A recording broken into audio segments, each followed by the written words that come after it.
Dear sisters and brothers, welcome to Streams in the Desert Daily Devotional by Mrs. Kalman, April 13. Ezekiel 3:22. The hand of the Lord was upon me there, and he said to me, "Get up and go out to the plain, and there I will speak to you."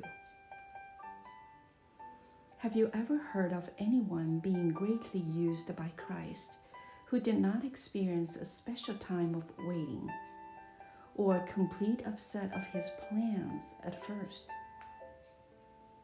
From the Apostle Paul's being sent into the Arabian wilderness for 3 years, during which time he must have been overflowing with the good news, down to the present day, it seems those who will be used will have a time of waiting.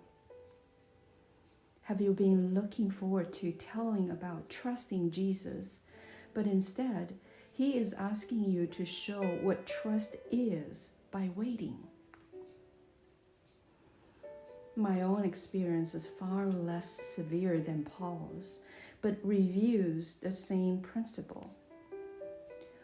Once, when I thought the door was being thrown open for me to enter the literary field with a great opportunity, it was just as quickly shut.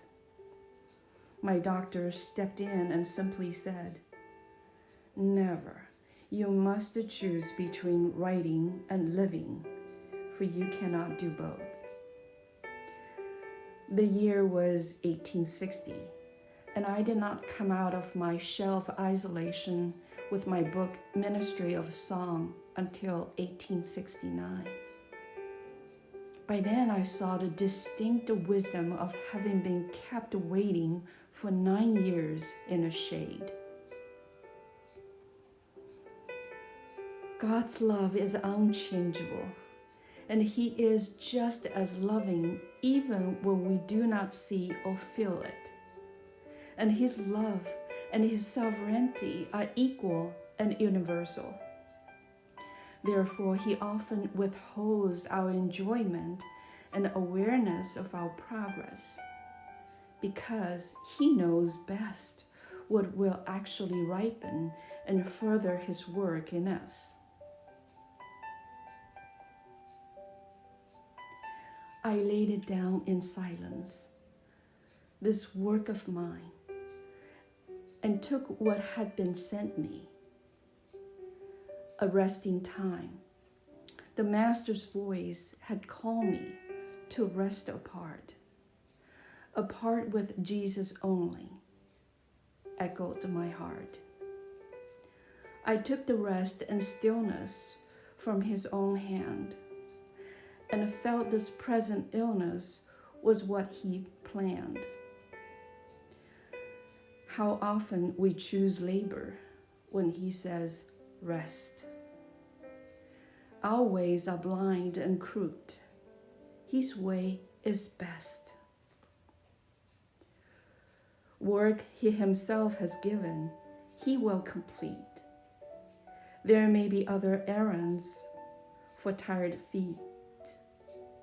There may be other duties for tired hands.